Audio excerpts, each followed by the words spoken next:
Hey guys, how you doing today? It's your boy the Boost back on the GCO, all games, electronics, and sports in one. So lately I've just been, you know, noticing a lot of videos in regards to people believing in a flat earth. Somewhat like this with a dome on top of it. So I just wanted to go over some things that I've just been seeing and just how ridiculous certain things that I'm hearing are, and really kind of give you guys a perspective as to why it's not just about believing what people tell you or what scientists say or, you know, what books show or things like that. I mean, there's legit proof that the earth is a sphere. So I'm going to go over some things that I've just been seeing lately, and we'll get right to this. So to cover one of the first excuses that I generally hear about flat earthers, or, the idea of that the earth is flat as a disc like this, is that when pilots are flying planes, they can't see the curvature of the earth. Well, the reality is even jumbo jets only fly at an altitude of about 40,000 feet in the air. And even at that altitude, you actually cannot see the curvature of the earth. The earth is just simply too big. And to actually be able to see the curvature of the earth, you actually need to be above 60,000 feet in elevation, which is the reason why pilots cannot see that. I mean, those jumbo jets simply cannot fly that high. They will stall, fall to the ground, and we don't want to know what happens after that. So there was actually a flat earther that went out with some scientists to actually test the curvature of the earth and to actually show him how to actually acknowledge the curvature of the earth from the ground. So a lot of people say when you're on the beach and you see a boat go off the horizon, it's not the curvature of the earth, because if you take a camera out and you zoom in far enough, you will actually see the boat, and even eventually the camera will curve off, then you need a telescope, then on and on and on for something to be able to see it. But eventually, no matter what you do, you won't be able to see the boat. So now we get to see one flat earther who actually gets handed this lesson in a much different way. So he went out with some scientists out to a lake. The lake at its widest point was about 3 miles. So they actually took a really powerful laser from shore and actually blasted the laser so that it would go across the lake. Now, there was a big problem. If the laser starts out at 1 meter above ground, or 36 inches, if you blast it and the lake is flat, on the other side of the lake, it should also be 36 inches off the ground. So the scientists got into a boat so they can go out and actually measure the point of the laser and at what height is it at depending on the distance. So initially, of course, it's 3 meters. They're right at the laser. Then about 300 meters out, it changes, so about 4.5 feet. Then about 500 meters out, it changes again. About a half a mile out, it changes to 6 feet. So we started from 1 meter, 3 feet. At a half a mile, the laser is all of a sudden 6 feet in the air. Above the boat, by the way. I'm not talking about like 6 feet where they can actually measure it on the boat. So they actually get to the other side of the lake, and they actually don't have anything tall enough to actually measure where the laser is actually pointing at, because it's actually going in a straight line. So the guy was still not sold on the fact that he thought the laser was being tampered with, or it's not shot at a perfect, 1 meter level. So they went out and got a helicopter. The two scientists got in a helicopter and left him a little telescope so he could see the helicopter fly across the water and actually land on the other side. Well, when the helicopter got to the other side, there was a certain point where he could no longer see the chopper. And to his perspective, the lake is still flat from the perspective of his eye and the perspective of the telescope. But when he could no longer see the helicopter still has not even landed. And that was the best part about the video. And he was asking the scientists, have you guys landed? And they're like, no, we have not landed yet. Well, he could not see them, and he didn't know why. Hint, the curvature is actually so small that the eye can't detect it. However, it is there if you test it. So what he actually told the scientists to do is, when they're flying back, or actually the scientists told him to do this, when they're flying back, let them know when he actually sees them on the telescope. So they're lifting up out of the ground, and when he tells them, hey, I finally see you, the helicopter is 24 feet above the water. So, I mean, there's already one proof right there, the curvature of the earth. I mean, we're going to go through much more than this. Don't worry about that. That was just a small little example, and I can actually attach that link to the video here so you guys can check it out yourselves. Now, I've seen people make videos of taking like small radio antennas and going to a lake and saying, oh, this lake is, 6 miles long, so, the radio wave should not be able to go from one antenna to the other. It's the dumbest thing that I've ever heard in my life. I mean, if the radio signal does not get from one antenna to another, either you did something wrong or the antennas don't work. It's just that simple. Think about it for a quick second. When you're at home watching TV and that TV signal is coming in and you don't even know where it's coming from, when you're driving in your car randomly in the city and you're getting a radio signal, those towers or connections, wherever that signal is coming from, is not at the same level that your TV is or your car. They're not at a parallel level. Those things are as high as possible in the air, or they're connected to antennas in your home for TV, for example. So the signal doesn't go straight is the point of this. A radio signal can actually bounce off of water, go in all sorts of directions. That's how we hear the radio. I mean, come on, people, think. And the same team of people actually ended up trying to shoot a laser across the lake because they had a laser powerful enough to go more than 6 miles. You know what's funny? Yeah, they couldn't find where the laser was pointing at on the other end. I wonder why. Another thing that I'm starting to notice a lot of is people try to use the excuse of Antarctica to show that the Earth is flat. So basically what they're saying is, here's the Earth. Antarctica is a border around the Earth, literally, and it is an ice wall, which is the reason why we're not allowed to go to Antarctica due to the Antarctica Treaty. Once again, this is the dumbest thing that I've ever heard in my life. So people actually go to Antarctica. Scientists actually go down there to actually study space. And due to the location, the weather's not the best, obviously. It's extremely cold. I wouldn't recommend going there. But as a tourist, you actually can go to Antarctica. You can actually research it and get a tourist sites and actually get to see the land. Only certain parts, but you can actually go to Antarctica. They will keep you away from the wildlife. So that's a warning. So if you want to see penguins, take that out of your list unless you go to the zoo. But they're wanting to say that the Earth is flat, there's an ice wall around it, that's why we're not allowed in Antarctica. But scientists go there all the time to study space and stuff like that. Yeah, I don't know where these people are getting their information from at all. You confused yet? So another reason why people also try to say that the Earth is flat is that if the Earth was round, then the water would just fall off of the Earth. It would have no reason or no ability to actually stay on the Earth. And that's the reason why we're not allowed to go to Antarctica, because it's the ice wall to the end of the world. And yeah, it's supposed to be on a flat disk like this with a dome. But one of the questions I've always asked people like that is, well, if the Earth is flat, what's underneath it? Can you tell me that? Like, what's going on here? What's underneath it? If this is the Earth and this is the dome that's above it, what's underneath it? Can you guys answer that question for me? One thing I will tell you about myself is I am a religious person. I am Muslim, and one of the things in the Quran that I just wanted to bring up, just one simple line, is that God has stated He has created 2 east and 2 west. Let's take it from the perspective of the flat earth model. So some people will say that the continents are just put in a circle surrounded by water and then Antarctica. So, yeah, I will never understand this. But anyway, if this is north, south, east, and west, if God in the Quran has said, which, the Quran has been here for a little bit over 1400 years, which means when people were aware of this inside the Quran, it was over 1400 years ago also, that He has created 2 east and 2 west.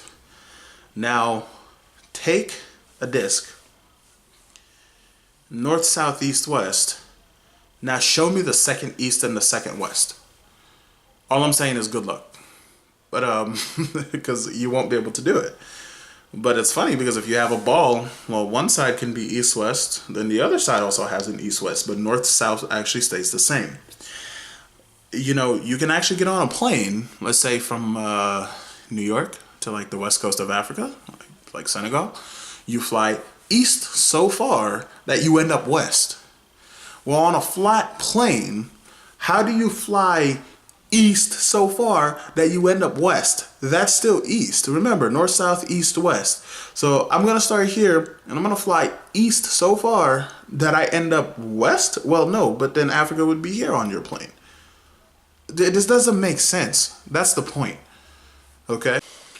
Alright, so now that we've covered the two east and the two west on the disk, which we obviously all see that there can only be a north, south, east, and west on a flat surface, whether it's a square paper or a round disk like this if the Earth was this way, which we now know it isn't. So the only way to really explain the two east and the two west is the sphere, and that will be coming in the unity example here in a little bit, okay? So another thing that I also started noticing is that flat earthers want to claim that the Earth does not rise and set, it simply moves out of your view. Well, that's actually a funny concept because they also claim that the Earth does not rotate, it just stays still. So, if a ball of light is going around the top of this, and I know you guys can see the top of this disk, it would actually light the entire disk. So they're saying that the sun is smaller than the Earth, which then I'm not sure how it's heating it up so well. But this is another problem. Let's say the sun was smaller than the Earth, and it is going around the disk on top of it with the moon. As you can see, the disk is well lit. How do we explain those places in like Alaska and some places really far north in the Arctic that do not see the sun for 6 months? Or they only see the sun for 6 months and actually never see the sun go down. So, I've seen one video where they tried to explain that the sun actually follows the central part of the planet, and then later on in the year it goes to the southern part. That's the reason for the seasons. But once again, that doesn't even make any sense. I mean, the entire disk is still lit. You know, how do we get the night and day? We still haven't even covered that. Or how do we still get the temperatures to change so much just because the sun moves from the front to the back? Can one of you flat earthers answer that question for me, please? This is confusing. Oh, and here's another one. This one I think you guys will all like. So not only do they say that the Earth is a flat disk with a sun that is round and a moon that is round, but they also say that there's a dome on top of the Earth and space doesn't exist. Now, I actually watched a video and the guy explained that he worked on satellites, yet satellites don't exist. Now, wrap your mind around this for a quick second. So which one is it? Did you work on satellites or do satellites just not exist? Because it can't be both, if that makes sense. But anyway, there are some guys who are out there making little, man-made rockets who are trying to send them to space. Well, what they realize is if they put a camera on it, if it goes up to a certain point, they actually start spinning a lot slower and almost seem like they are stopping and hitting a dome and not able to exit the Earth. And then on top of that, if you actually watch those videos, this is one other thing that makes me laugh. Once the rocket gets to a certain height where it starts to show the curvature of the Earth, they quickly try to remove those videos. So actually go through each second of those videos, you actually start to see the curvature of the Earth. Then they remove it from the video and say, oh, look at that, the Earth still looks flat. And it's so interesting. I don't know why they don't just accept the truth. So this so-called theory called Earth, the Earth Dome, their little man-made rockets go up to the top and then all of a sudden just seem to stop. And then they say spaceships also go up and then eventually curve off and follow the Earth, but they never actually go to space. Well, there's actually a reason for that. There's also a reason why your rockets are not going out to space. So Earth has gravity. And the force of gravity, it has to fight until it can escape the gravitational pull of the Earth. Now, the gravitational pull of the Earth also does depend on how far in space you're actually wanting to go. If you want to escape the Earth's gravity completely, it's about 25,020 miles per hour. Long story short, there's nobody outside of NASA or anything like that building rockets that are powerful enough to hit 25,020 miles per hour. I mean, that is, if we do the math, Let me double check here. Let me double check myself. The speed of sound is 762.9 miles per hour. If we divide 25,020 miles per hour over the speed of sound, that is Mach 32.79. I mean, you're not building a personal rocket that's going to do that kind of speed. So Mach 33, let's just round that number. Mach 33. We're not building any personal rockets. There's a reason why spaceships cost billions of dollars to produce, or hundreds of millions to billions of dollars, depending on what their purpose is. So it's insane to think that these guys are trying to say the Earth has a dome simply because they can't make a rocket fast enough to actually escape the pull of gravity from the Earth. I mean, it's just insane. Like, some of the things people are willing to say just to get attention on the internet. Now, for you European viewers, 25,020 kilometers per hour is about 40,000 kilometers per hour. 25,000, miles per hour is about 40,000 kilometers per hour. So basically, long story short, even for these hundreds of $1 million costing rockets, or even $1 billion rockets, they can't get to this escape velocity quick enough when they actually are leaving the Earth. So what actually happens is they get as fast as they possibly can, and when gravity starts to weaken, they let the boosters go because they're no longer relevant. It's just wasting gas, literally. But you watch NASA launches, I mean, they're burning about 44 million gallons. Or I think is it 44 million gallons or 44 million pounds? One of the two. It's not that big of a difference anyway if you calculate it. But 44 million gallons, let's say, of fuel just to get that spaceship from the ground to the point where they actually release the rocket boosters, which is insane. Imagine how much that costs. So thinking about it from that perspective, they still can't get past about Mach maybe 13 when they get up to the point where they release the boosters. So what do? They actually coast with the Earth and allow the Earth's gravity to actually pull them higher and higher and higher as they speed up, because they're not fighting gravity the same way that they are doing from the ground.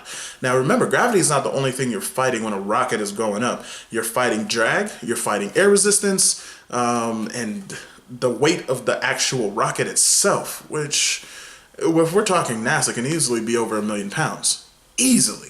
So take 1 million pounds from 0 miles an hour to Mach 33, 25,020 miles an hour in a really short span of time. It just ain't happening. So you definitely need some additional time to actually be able to go out into space. Now, there's also low Earth orbit, which is where most satellites are. And then there's, of course, between the Earth and the Moon. So that's where we actually get our satellite from. Not satellite. That's where we get our navigation from. And then there are those rockets that send people to the moon. I mean, it's only been done a couple times ever, and one time it actually failed. So, the mission to the moon, it was real. I mean, it was not faked. And I'm going to actually attach a video to the link for that one also, where Michio Kaku actually really goes into deep detail talking about that one. It is actually quite interesting to me how some people really want to claim that these astronauts never got off the Earth in the first place, never went to the moon. I mean, come on, let's be real. We have all the proof we need. Conspiracy theorists are always going to be out there. I mean, everything is a conspiracy because we're not allowed to know certain information. There's a reason why there's classified information. We don't know what to do with flat earthers still thinking the Earth is flat. No wonder why the government doesn't want us to know so much information. Let's think about it. It's common sense. But to try to keep this video short, I just wanted to bring up some of the things that I've been seeing on the internet and, just kind of talk about them a little bit. I will actually make another video here. I didn't want it to be too long, and this one might be too long already. But definitely comment below. Let me know what your guys' thoughts are. Flat Earthers, those questions inside the video, definitely answer them for me. I really want to know. Why is everything a round object around us, and for some reason you still think Earth is flat? And also, why do you think that, space doesn't exist and we're inside of a dome? I mean, this dome alone was left not too long ago when Elon Musk sent the Rocket Heavy and actually the Tesla Roadster into space. So, I mean, really, seriously, what is going on here that makes you guys believe that this stuff is not real? Even from the International Space Station cameras that we have, I've seen people say, oh, there's limits to the cameras. Well, there's actually a very good reason for that. The limits to the cameras are so that, you know, Russia is not going up into space and watching U.S. soldiers carry out missions and then, you know, secretly telling other countries and stuff like that. That's the reason why cameras have limits as to how powerful they can actually be from space. But that's a great reason. I mean, if you're carrying out a mission as a soldier, I'm hoping another country is not watching you from space and knowing your every move. But, you know, that's neither here nor there for this video. We'll definitely catch up to that in another time. Hit that like button and subscribe down below. And we'll definitely be back for more. Peace out, y'all.